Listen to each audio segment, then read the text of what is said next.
ایک دفعہ کا ذکر ہے ایلڈوریا کی خوبصورت سلطنت میں ایک نڈر اور چنچل لڑکی رہتی تھی جس کا نام لیلا تھا۔ اس کی سبز چمکتی آنکھیں اور ہوا میں اڑتے ہوئے بال سب کو حیران کر دیتے۔ اگرچہ لیلا کو گھومنا پھرنا بہت پسند تھا، لیکن وہ جادوئی جنگل سے سب سے زیادہ متاثر تھی جو اس کے گاؤں کے کنارے پر تھا۔ اس جنگل کے بارے میں کہانیاں گاؤں میں بہت مشہور تھی، کبھی روشنیوں سے چمکتے جانور تو کبھی جادونی دعائیں، لیکن سب اسے اس سے خبردار کرتے تھے۔ جادوئی جنگل سے دور رہنا۔ ایک دن سورج کی روشنی میں نہائی ہوئی صبح کو لیلا نے فیصلہ کیا کہ آج وہ سچائی جاننے کے لیے نکلے گی۔ حوصلے سے بڑا دل لے کر وہ جنگل کی طرف چل پڑی۔ لیلا جنگل میں داخل ہوئی، درخت سرگوشی کر رہے تھے، ہوا میں جادو چمک سا رہا تھا۔ ہیلو، میں بیری ہوں، واٹر اسپرائٹ۔ واو، ایک اصلی واٹر اسپرائٹ۔ میری دوستوں کو ایک تاریخ جادوگرنی مالویرا نے قید کر رکھا ہے اور ایک صرف بہادر دل ہی اسے آزاد کرا سکتا ہے۔ کیا تم میری مدد کرو گی؟ لیلا نے پرعزم طریقے سے سر ہلاتے ہوئے کہا، ہاں، میں ضرور تمہاری مدد کروں گی۔ اور لیلا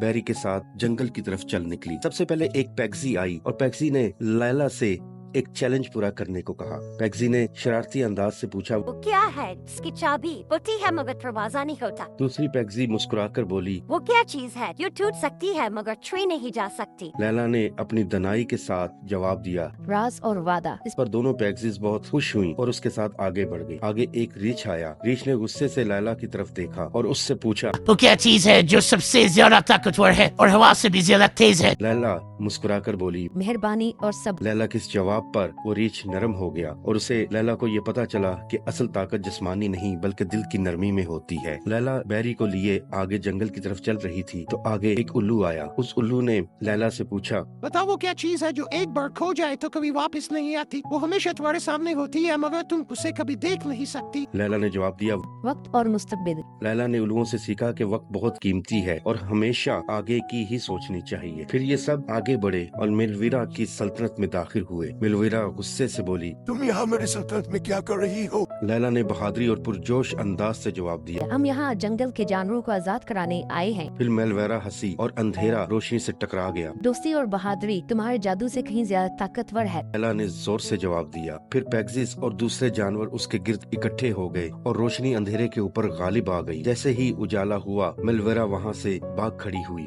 بیری نے مشکور کن انداز سے لیلا کا شکریہ ادا کیا۔ ہر جانور خوش تھا، کرسٹل کا پنجرا ٹوٹ چکا تھا اور جانور جشن منا رہے تھے۔ تم نے ثابت کر دیا کہ سچا جادو دل میں ہوتا ہے۔